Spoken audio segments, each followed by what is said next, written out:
అదరగొట్టే కారం రంగు రుచి ఆచి కారం పొడి. వైకుంఠ ఏకాదశి సందర్భంగా సంగారెడ్డి జిల్లాలో వైష్ణవ ఆలయాలు భక్తులతో కిటకిటలాడుతున్నాయి. సంగారెడ్డి పట్టణ శివారులోని వైకుంఠపుర దివ్య క్షేత్రంలో వైకుంఠ ఏకాదశి వేడుకలు ఘనంగా జరిగాయి.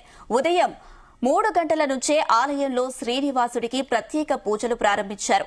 5 గంటల నుంచి భక్తులకు ఉత్తర ద్వార దర్శనం కల్పించారు. సుమారు 1,50,000 మంది భక్తులు ఉత్తర ద్వారం ద్వారా స్వామివారిని దర్శించుకునే అవకాశం ఉందని, అందుకు అనుగుణంగా ఏర్పాట్లు చేశామని నిర్వాహకులు తెలిపారు. ఉత్తర ద్వార దర్శనంతో మోక్షం లభిస్తుందని, ఉత్తర ద్వారంలో గరుడ వాహనంపై వేంచేసి ఉన్న శ్రీ మహావిష్ణువును సేవించిన వారికి భగవంతుడి అనుగ్రహం, మోక్షం సిద్ధిస్తాయని శాస్త్రాలు చెబుతున్నట్లు తెలిపారు. శ్రీ వైకుంఠపురం శ్రీ విరాట్ వెంకటేశ్వర స్వామి వారి క్షేత్రంలో అస్మదాచార్య స్వామి వారి దివ్య భవ్య మంగళ ఆశీ వైభవంతో అద్భుతమైనటువంటి ధనుర్మహోత్సవాల్లో భాగంగా ఈరోజు ముక్కోటి ఏకాదశి పర్వదినం వేలాది మంది భక్తులు శ్రీవారిని ఉత్తర ద్వారం నుండి స్వామివారిని సేవించుకొని దర్శించుకొని తరిస్తున్నటువంటి ఒక అద్భుతమైనటువంటి ఘట్టం. శ్రీ వైకుంఠనాథుడైనటువంటి ఆ వెంకటేశ్వరుడు ఇందరికీ అభయంబులిచ్చు చేయి అని బంగారు హస్తం ధరించి 14 భువనబాండలకు ప్రతీకగా ఈ లోకంలో వెలిసినటువంటి అత్యద్భుతమైన అతి సుందరమైనటువంటి మూర్తి మన విరాట్ వెంకటరమణుడు. సుమారుగా ఇప్పటికే ఒక 20 నుంచి 25,000 మంది భక్తులు స్వామివారిని దర్శనం చేసుకున్నారు. ఈరోజు సాయంత్రం వరకు 1,50,000 పైచులకు మంది భక్తులు స్వామివారిని దర్శించుకొని తరిస్తారు. అందరూ రండి. ఉత్తర ద్వారం ఇవాళ రేపు మన కోసమై ఆ వైకుంఠనాథుని దర్శించుకోవడానికి కోసమై ఏర్పాటు చేయబడింది.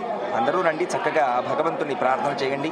ఈ ముక్కోటి ఏకాదశి రోజు ఎవరైతే భగవంతుడి సన్నిధిలో ప్రత్యేకించి శ్రీమన్నారాయణుడి యొక్క పరవ్యూహ విభవ అంతర్యామి అర్చావతారాలుగా ఉన్నటువంటి ఆ రూపాలను ఎవరైతే దర్శించుకుంటారో, అది కూడా వైకుంఠ ద్వారంగా చెప్పబడేటువంటి ఉత్తర ద్వారం నుండి దర్శించుకుంటారో వాళ్ళకి ఇహపర సుఖాలు లభిస్తాయి అని మనకు గరుడ పురాణం లాంటి భవిష్యోత్తర పురాణం లాంటి పురాణాలు చెప్తున్నాయి. మీ అందరికీ కూడా ఆ విరాట్ వెంకటరమణుడు అనేకములైన శుభాలను అనుగ్రహించుగాక అని ముక్కోటి పర్వదినాన మీ అందరికి ఆశీస్సులు అందిస్తూ జై శ్రీమన్నారాయణ. ఈరోజు వైకుంఠ ఏకాదశి సందర్భంగా చాలా బ్రహ్మాండంగా మాకు దర్శనాలు జరిగినాయండి. మాకు మేము 4 గంటల నుండి ఇక్కడ వెయిట్ చేశాము. మాకు 2-3 గంటలు పట్టిందండి దర్శనానికి. చాలా ఏర్పాట్లు ఇక్కడ జరిగాయి. భక్తుల మట్టుకు ఎలాంటి ఇబ్బందులు లేకుండా వాటర్ సౌకర్యం కానీ ప్రసాదాలు కానీ ఏ లోటు లేకుండా చాలా బ్రహ్మాండంగా జరుగుతుందండి. అందరికీ జై శ్రీమన్నారాయణ. శ్రీ వైకుంఠపురం సంగారెడ్డి అందరు చెప్తుంటే వినడమే కానీ చూడని వాళ్ళు చాలా మంది, ఈసారి కొత్తగా చాలా మంది భక్తులు వచ్చారు. దర్శనానికి ఇక్కడ బాగా ఏర్పాట్లు జరిగాయి. ప్రతి లైన్లో కూడా అన్నిటికీ అందరికీ సేవ వాళ్ళు చాలా ఉపయోగపడుతున్నారు. దర్శనం చాలా బాగా జరిగింది. మాకు కూడా భక్తులు కూడా చాలా ఎక్కువగా ఉండడం వల్ల రద్దీ ఎక్కువైపోయింది. దర్శనం చాలా బాగా జరిగింది. ఏర్పాట్లు చాలా బాగా జరుగుతున్నాయి. అందరికీ ప్రసాదాలు కానీ వాటర్ కానీ బొట్టు సేవ కానీ చాలా బాగా చేస్తున్నారు. క్లీనింగ్ కూడా చాలా బాగా జరుగుతుంది. ప్రసాదాలు కూడా అందరికీ ప్రసాద వితరణ కూడా జరుగుతుంది. మేము వైకుంఠపురంలో ఎన్నో రోజుల నుంచి సేవ చేస్తున్నాం, కానీ ఈ సంవత్సరం భక్తుల సందోహంతో మా వైకుంఠపురం అసలు ఎంత బాగుందంటే మీరు కూడా చూడొచ్చు. ఎక్కడ చూసినా భక్తులే, గోవింద నామమే.